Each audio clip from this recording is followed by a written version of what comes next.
صغار السن. جاء في الصحيحين أن النبي صلى الله عليه وسلم قال: يخرج في آخر الزمان قوم حدثاء الأسنان. هذا الحاجز الذي ادعى التنسيقية مسكن اليوم بأنه قد استولت عليه الصحوات. الصفة الثانية: فيهم خفة وطيش، كما جاء في الصحيحين أيضا: سفهاء الأحلام.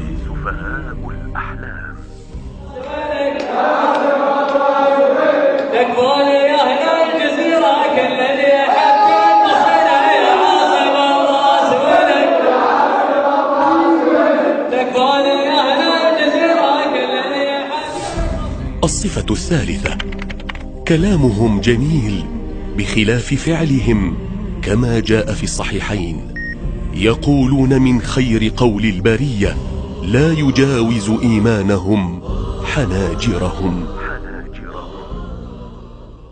يقولون ليس عندهم علم ولا يقبلون النصح، والله قد أتينا فوجدنا غير هذا، بل نأسف والله كم ننادي وكم نناشد العلماء وطلبة العلم، يأتون لا يحملوا بندقية ولا يحملوا، نريد أن يحمل العلم ويعلم هؤلاء الناس ويجمع الناس على كلمة سواء. الصفة الرابعة: لا يفهمون القرآن ويستدلون به على جهل، كما جاء في الصحيحين: يقرؤون القرآن لا يجاوز حناجرهم.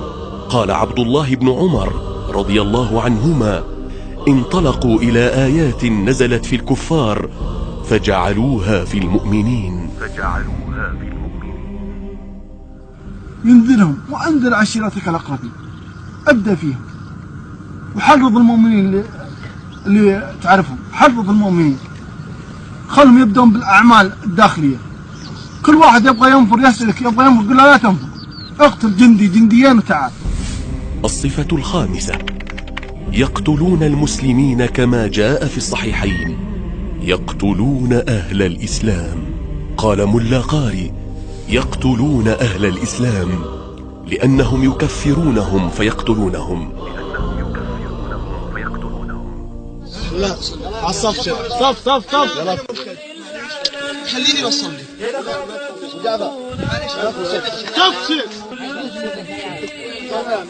أنا في القيامة إيش الصفة السادسة: يؤمنون الكافرين ولا يقتلونهم، كما في الصحيحين: يدعون أهل الأوثان.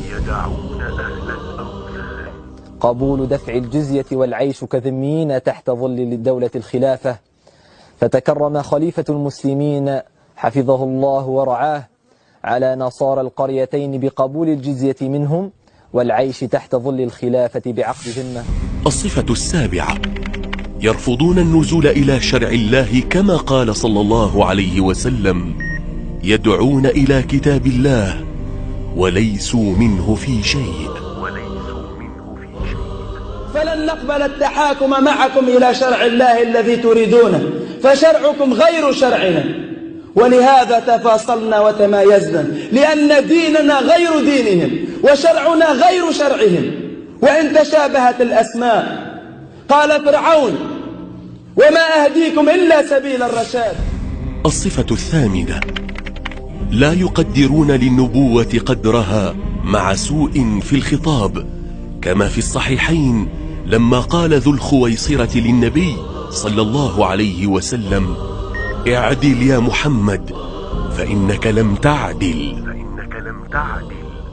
والله ما يغالي بهذا القول، وإني على يقين أننا على حق. لو كان محمد رسول الله حي وكان معنا ودخل على الحضور لانضم إلى دولة الإسلام ورفع راية. الصفة التاسعة: يخرجون من العراق، كما في صحيح البخاري عن سهل بن حنيف قال: سمعت النبي صلى الله عليه وسلم وأهوى بيده قبل العراق، يخرج منه قوم يقرؤون القرآن لا يجاوز تراقيهم، يمرقون من الإسلام مروق السهم من الرمية. يهتف إليكم إخوانكم في حلف المطيبين بشرى إنشاء وإقامة دولة العراق الإسلامية في بغداد والأنبار وديالى وكركوك وصلاح الدين ونينوى وأجزاء من محافظة بابل وواسط، حماية لديننا وأهلنا، وحتى لا تكون فتنة وتضيع دماء الشهداء وتضحيات أبنائكم المجاهدين. الصفة العاشرة: يخرجون أوقات الحروب والفتن كما في الصحيحين، يخرجون على حين فرقة من الناس. قال النووي: أي وقت افتراق الناس. ولقد ابتليت بهذا الأمر العظيم، لقد ابتليت بهذه الأمانة، أمانة ثقيلة، فوليت عليكم ولست بخيركم ولا أفضل منكم.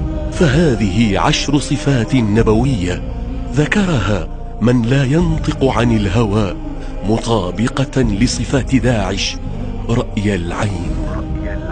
فهل هناك خبر أصح من خبر النبي صلى الله عليه وسلم، أو وصف أجلى من وصفه عليه الصلاة والسلام؟